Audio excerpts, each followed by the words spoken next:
this template has already been shared with you. All of you have used the same template for preparing your abstract as well, and it has all come out very nicely. Thank you very much. I am going to just go through quickly on what is the each section of this and what needs to be added and what not to be added. The first page of this, if I zoom out, this particular first page is the title page, where you have your chapter number, which is on the top right corner, followed by the title itself. And do not change the font size. We have set the font size for uniformity purposes. So this is in the bold and the center alignment, followed by the author name and the affiliation and the corresponding author details, followed by the full name, ORC ID and email ID of all the contributing authors. This is so that the communications can reach out to all the authors in time.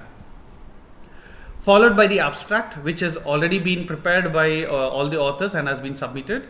But I would like to make a note here that you are free to change the abstract if you are feeling like the content is not fully covering, or the already given abstract is not covering the content that we have just added. So the abstract is not frozen. The authors are free to change the abstract as much as possible if they feel the need to change based on the content they have built during the development of the full chapter. So it is not frozen, so do not worry. The initial abstract was only for submitting to the publisher to give you access for the Meteor, which we will do so in this week. You will be getting access in this week. Followed by keywords, which has already been done as well. So going forward to the chapters, main text or the body of the chapter, all the headings, I'll start describing each and every component so that there is no part is unaddressed. The headings, starting with the heading numbers, if your chapter is 9, then the introduction starts as 9.1 and the following subheading starts as 9.2, 9.3. If your chapter is 10, then it starts as 10.1, 10.2, etc. So remember, your chapter number goes as the lead for all the numbering, not only for the heading, but also for figures and tables, which we will cover it later as well. So make sure if your chapter is 7, then 7.1, 7.2 is the numbering that starts with you for heading, for figures and for tables. So the main body of the manuscript should be written in Times New Roman font with size 12, and only the headings needs to be given in bold but 14, the same Times New Roman. That's the only difference. That's how we differentiate the headings and the content. In the introduction, the authors are welcome to give a very brief introduction to what the chapter is going to cover. You can give subheadings, we can break it down into further bullet points, etc. as much as you want. As I said, headings are differentiated by bold and larger font size, which is 14. Normal text will be 12 size and no bold. No, if you want to highlight anything specific like a scientific terminology, you can use italics or underline, but do not use bold within the text. Within the main body of the text, do not use bold. Use only italics or underline or double quotes if you want to highlight or differentiate a particular text within the main body. Many of you asked us what is the page limit. The page limit we are expecting is minimum of 20 pages, maximum of 25 pages. This is with the idea that the entire book volume is supposed to be less than 500 pages. That is why we have set a maximum cutoff page. But of course, 25 pages is acceptable if your big chapter spills over to 1 or 2 pages, depending on how all the other book chapters have come up, the total number of pages, we can then address it to that. But we don't want to sacrifice on the quality. So do not hesitate. If your chapter is going 1 or 2 pages more, please reach out to us. We will be happy to help. The general understanding is that each chapter constitutes about 40,000 to 60,000 characters. As a word can be spelled with 6 letters or with even 20 letters, a word can be complicated. So the word count is not taken into consideration. Rather, we are giving a character count, which is 40,000 to 60,000 characters for the entire full chapter. How do you check that? If you go to the word here in the bottom, if you click this word count, you can see characters with spaces and without spaces, no spaces. When I say 40,000, I'm mentioning with spaces, characters with spaces. The overall characters number should be, or the size should be 40,000 to 60,000, which will be very well within 20 to 25 pages. If it goes little extra, don't worry. As long as the character count is fine, it should be fine. And for the figures, each chapter should have a minimum of 2 figures. We expect this because chapter written only through text is not so reader friendly, or when we are thinking about students as our primary audience of the book, keeping only text is not going to be very attractive to the students, or it's not going to be very easy for people to understand. So we recommend at least 2 graphical representations minimum, so that some of your content can be represented graphically or artistically, which is easier for the readers to understand. And a maximum of 4 figures, because some chapters might need more figures. So as I said, please reach out to us if you are going slightly above on any of this. But remember, each figure will be taking at least half to full page. Figures are not smaller in size, they are usually enlarged so that it occupies half of the page or a full page, depending on the aspect ratio of the image. So we request the authors to plan within 2 to 4 figures, but if at all you are going slightly above, you feel free to reach out to us. We are more than happy to address it. But again, make sure that the images are of good quality. This is called as the resolution of the image. So every publisher expects that images should be at least 300 dpi, which is nothing but the resolution quality.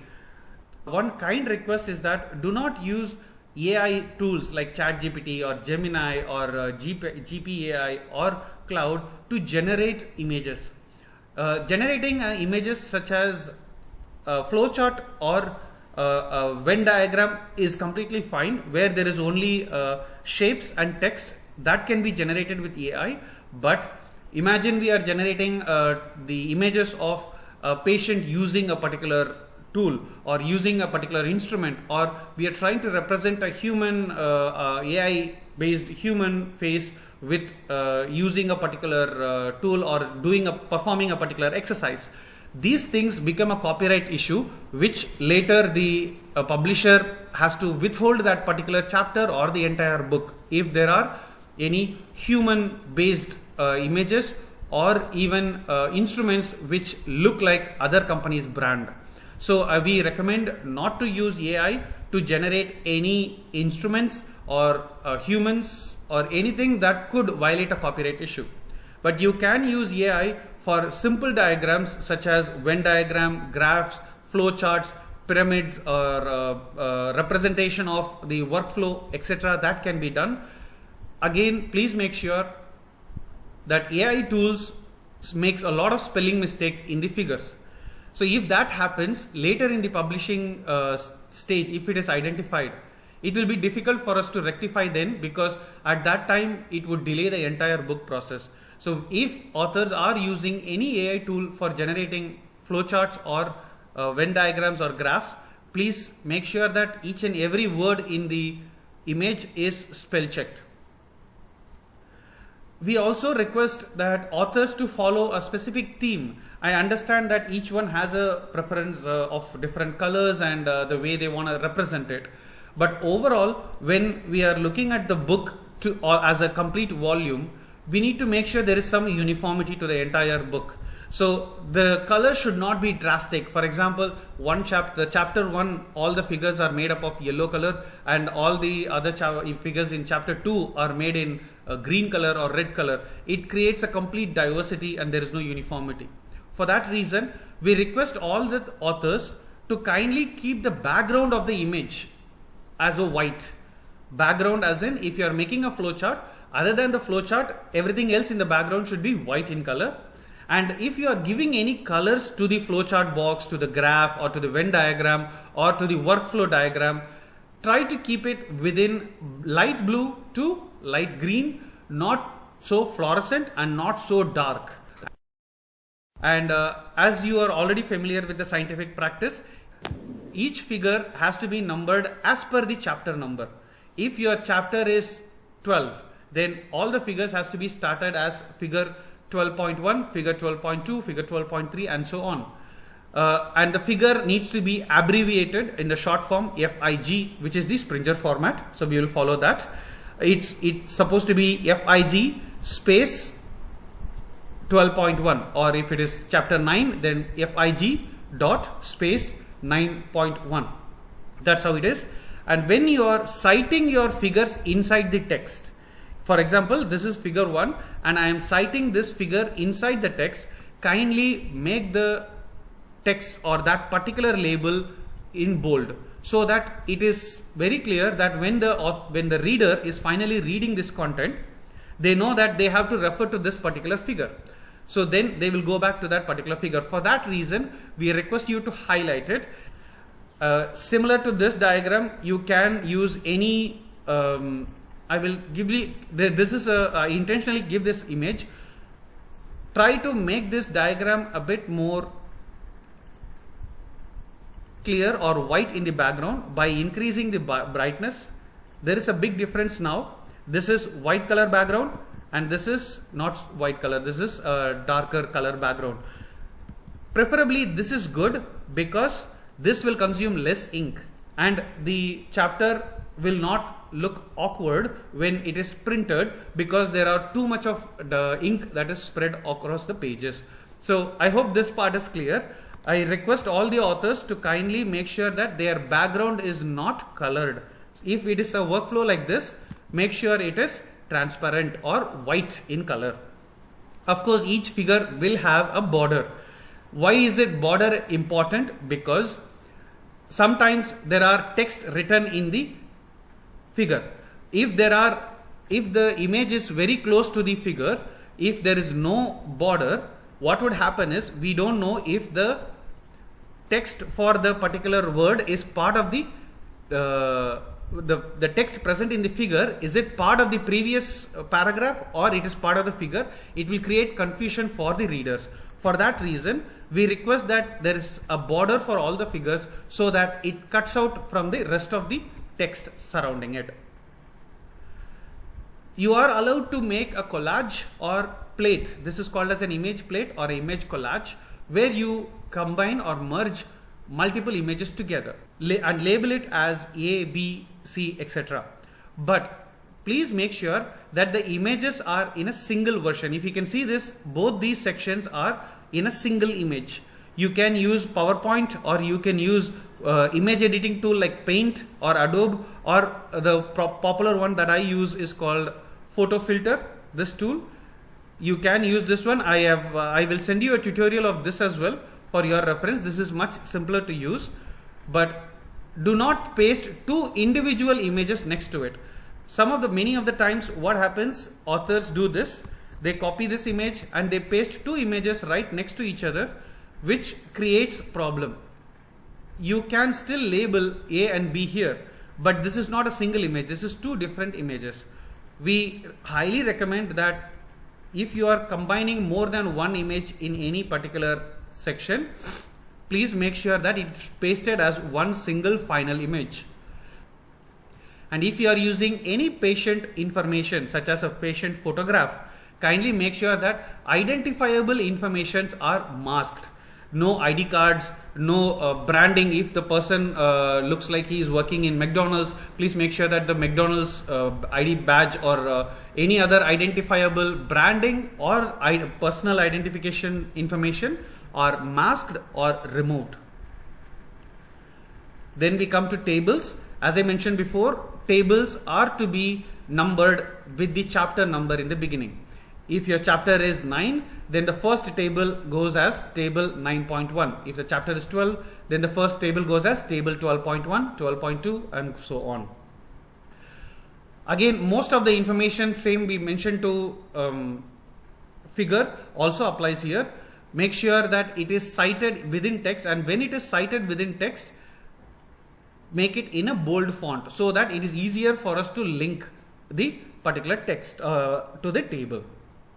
And wherever possible, try to center align, and in this particular case, if this is the main content, the preferable layout would be to keep the headers on the left align, the top column on the center alignment, the leftmost column or the serial numbers to be on the left alignment, and all the other variables in center alignment, which I'm sure you can figure out with this sample table as well. And one of the other main question that everybody reached out to us was the citation. For this, I have already sent you a video which I will share it again. This Mendeley, we recommend everybody to use a reference manager tool called Mendeley, which makes your referencing job very, very easy. As you can see here, when I hover over the reference that I've used here, it is showing as an embedded system. This is part of the reference manager tool, which is Mendeley. I have explained clearly in the video how to install and how to use all of this.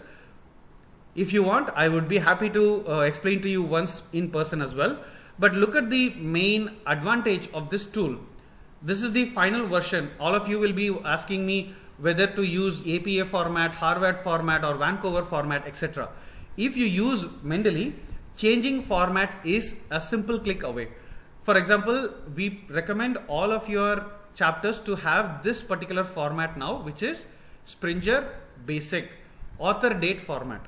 Okay, assume that I want to change this format in future for editorial purposes. If I click the number based system, automatically this tool will update my entire list in a single click. It will change from author system to number system, and not only the bibliography, wherever I have used the system. See, before it was author name, now this has changed to number 9. So similarly, in all the other places, wherever the places I have used the references before, see here, if it was author based system, it will change everywhere inside the document and at the end of the document as well. Let me show this again, once again, update, and automatically the number system changes to the author date system. So this is the advantage of the Mendeley. If you are using it for the first time, you might find a little bit of time is required to understand this. But once you understand this, not only for this chapter, for all your thesis, research papers, and review papers that you're going to write in future, Mendeley is going to be super helpful. So please make sure that you incorporate Mendeley for this particular chapter as a mandate, and we hope that with this you will find the full benefits of Mendeley and you will use it for rest of your research. And one basic requirement from all of us, please use all the articles which has a DOI, because there are many reference articles that are published online which are not a Scopus indexed journals or which is not properly citable materials. There are many non-indexed and predatory journals. To avoid those, please refer only to branded journals. Please include from your well-established references if you have access to it, and I'm sure they have a DOI. If you have Springer, if you have Elsevier, if you have Wiley or Taylor and Francis, all the well-known brands, please use their DOI to cite in the Mendeley.